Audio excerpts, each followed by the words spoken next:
Do we have too much government? We need to put people ahead of corporate profits. This system is so lopsided.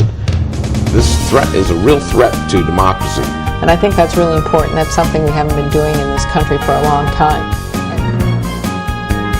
Where do you start? What do you do? How do you do it?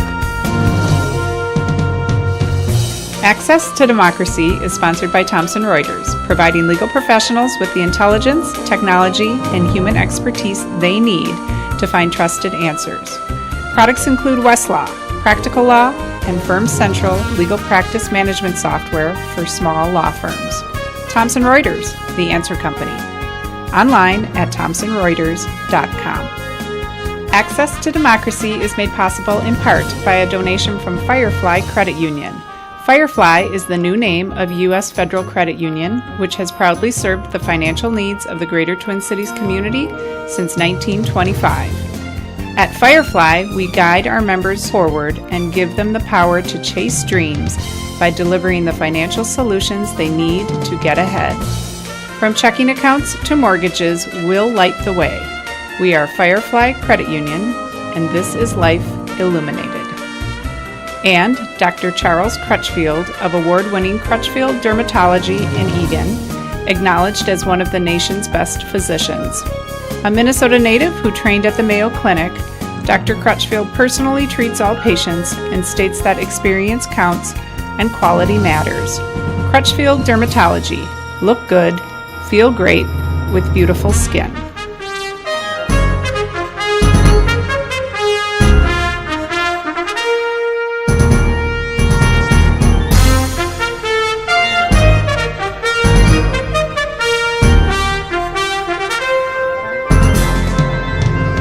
Welcome. Access to Democracy returns, even without a hand signal from our director,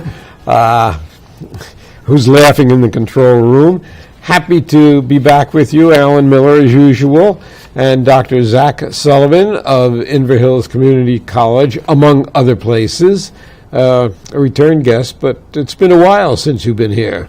It has been a little while. Thanks for having me, Alan. I appreciate it. So tell us a little bit about background in terms of Zach Sullivan.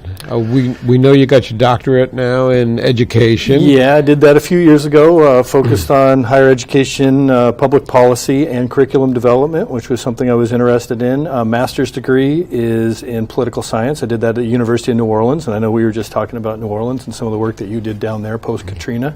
Originally from Oregon, and out there I studied political science and journalism. So that's sort of my educational background. Well, politics and political science is really where you're at.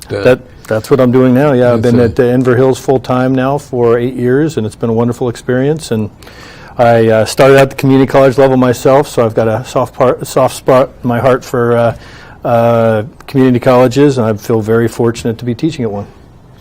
And I always found that the best thing about teaching really is the students, and to be able to interact with the students, and really, especially when I taught at Inver Hills, with my Holocaust class, which became then a genocide of the 20th century class, the amazement of what they don't know about history that we're not teaching anymore. Oh, absolutely. Humanities and social sciences seem to have gone by the way, and there's a lot of computer stuff, and there's a lot of IT, and there's a lot of really cutting-edge technology, but somehow or other we lose something when we don't give that background. I think that's right. I think the importance of a liberal arts education obviously is that diverse background, so you can approach the world through sort of a multifaceted lens and have a little bit more context. And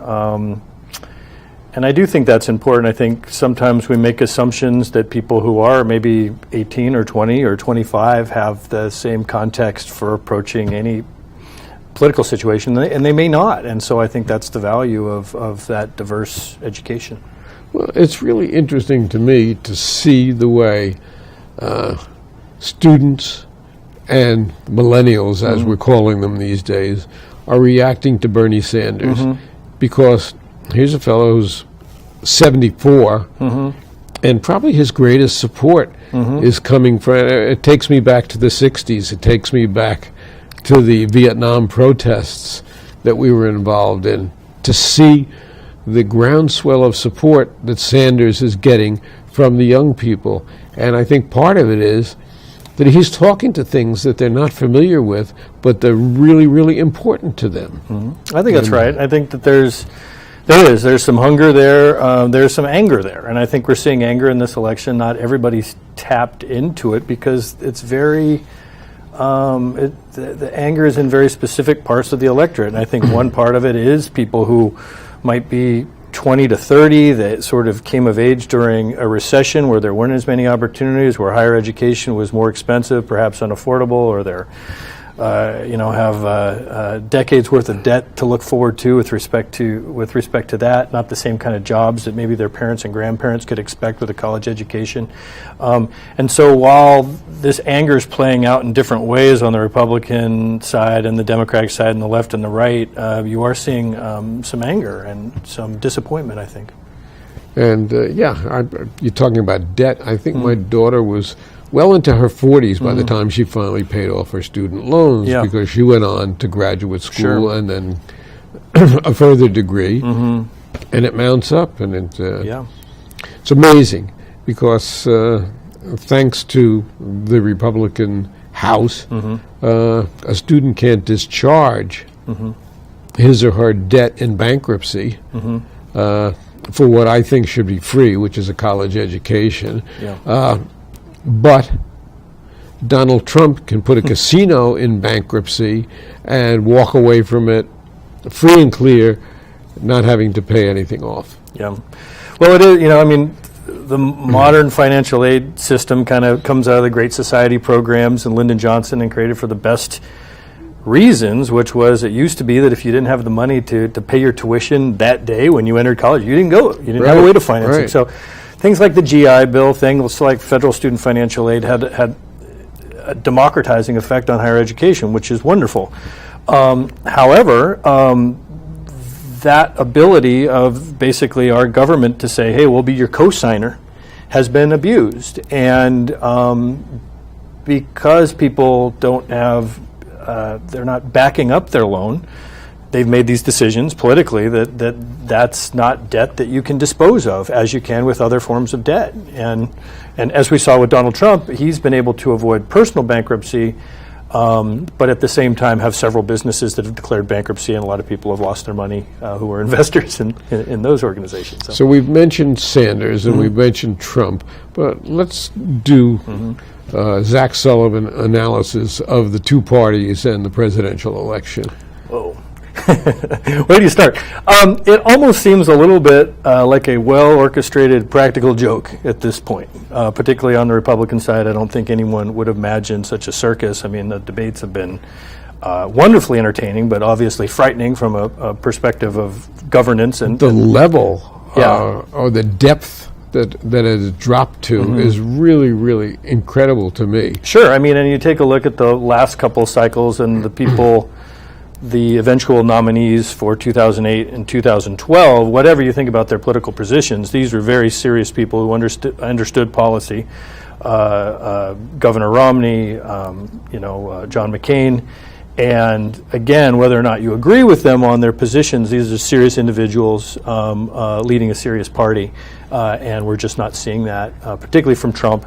But there's also been an element of people sort of changing their strategies and adapting to his strategies. They're dropping to his level. Precisely, yeah. Well, I think they're recognizing, and we've seen this with other candidates and politicians, right? We saw it with Sarah Palin. The most outlandish thing tends to get the media cycle, tends to get the most free media.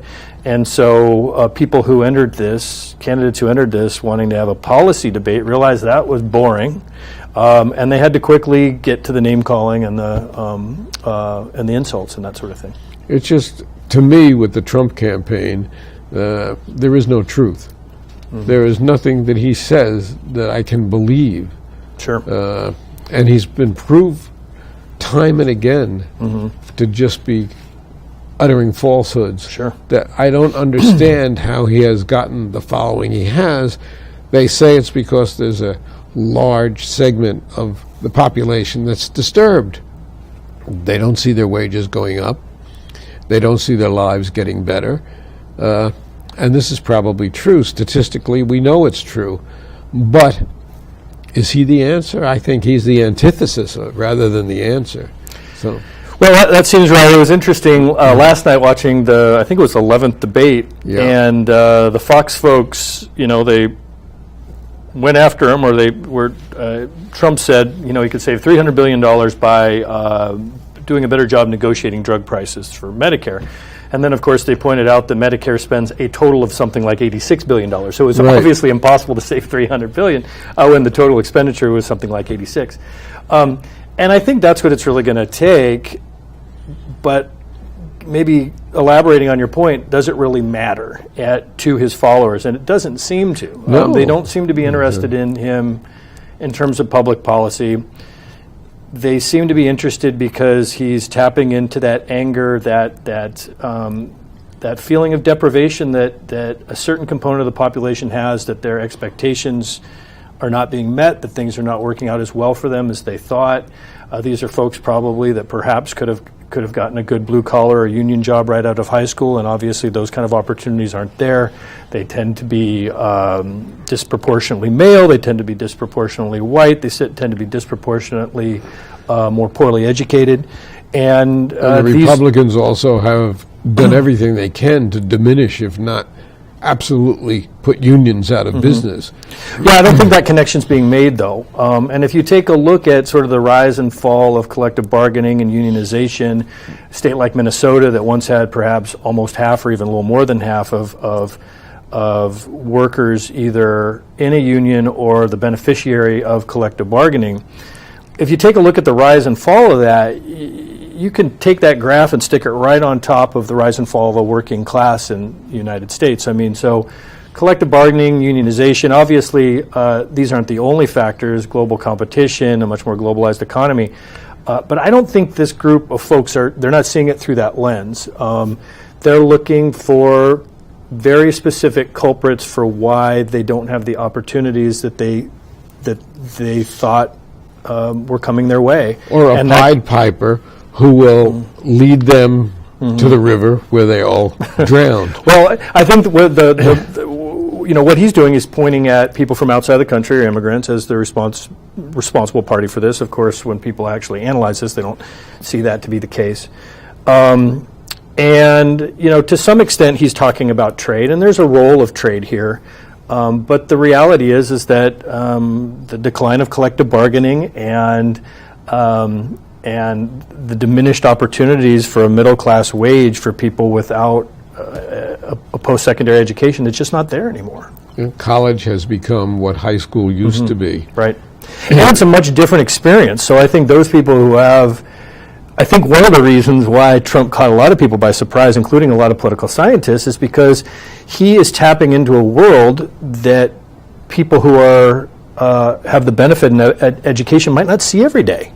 They might not be tapping into this same level of anger, and some younger, well-educated millennials, I think there's anger there, but obviously it's a different kind of anger. It's an anger that, perhaps the generational compact hasn't been kept with these folks, that they went to college and they're in a ton of debt, but and they're paying Social Security taxes that are, substantial. But when their parents and their grandparents had an opportunity to go to college, they were able to work their way through, and it was relatively affordable. So I think there's different sort of anger points that are motivating some of the Sanders folks and some of the Trump folks. But the anger is the consistent component, but I think that there's some clear demographic differences. Well, with the Sanders followers, number one, he of course is saying the same thing he's been saying for 40 years, as opposed to Trump, who has changed his position so many times that he's almost a contortionist. But free college for everybody, that certainly rings true. Free health care for everybody, like every other civilized, industrialized nation has.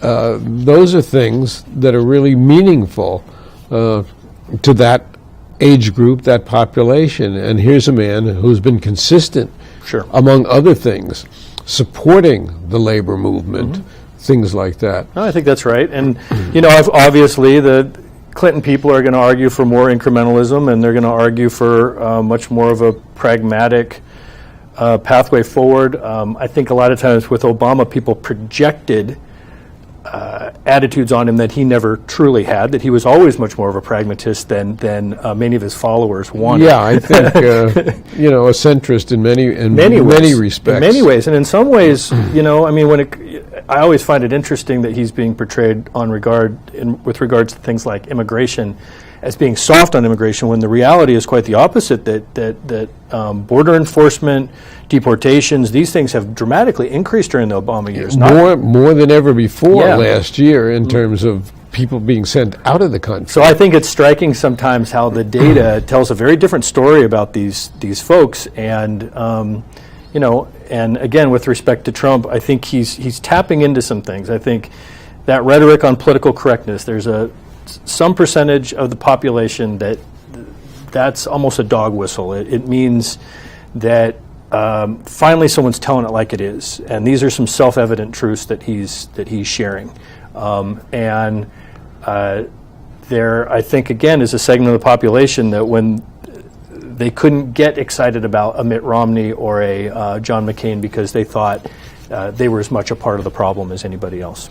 Mitt Romney, of course, who yesterday, as we sit here, really blasted Trump, something we've never seen before, as a former candidate, telling people you cannot vote for this current leader. And where do you think the Republicans are going to end up?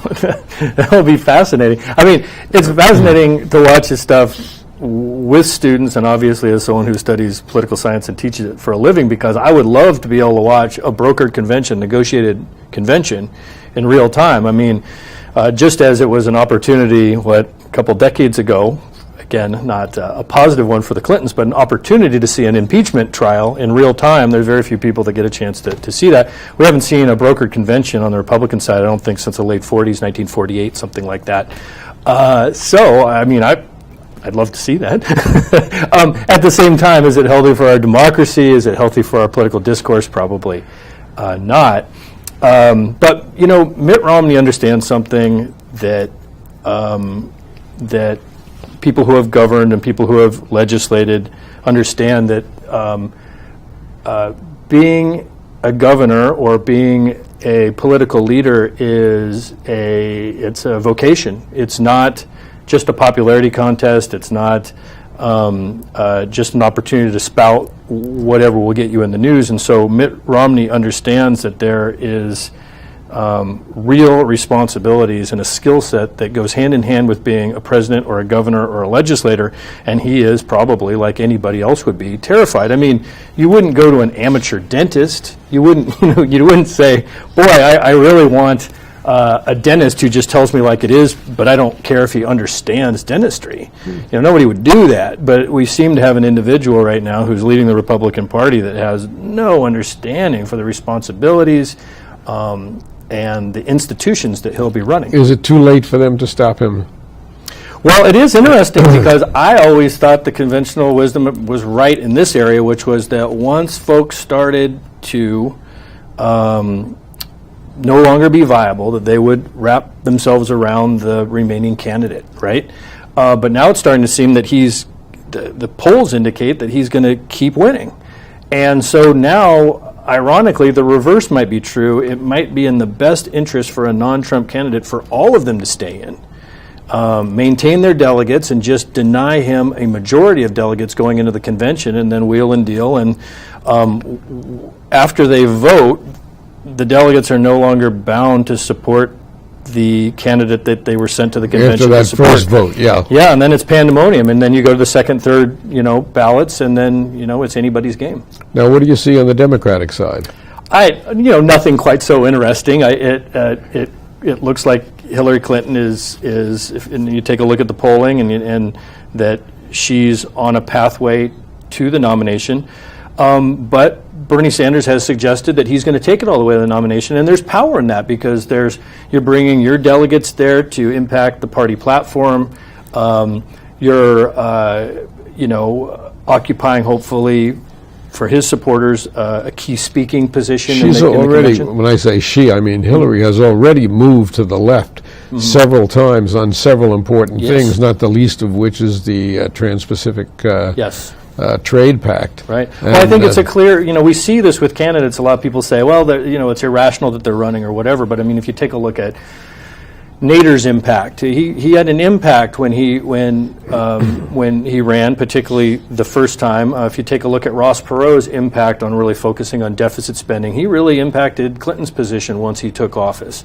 So these candidates, even though perhaps there's not a clear pathway to the actual presidency, can impact the debate and impact public policy. And Sanders is going to take a lot of delegates into that convention.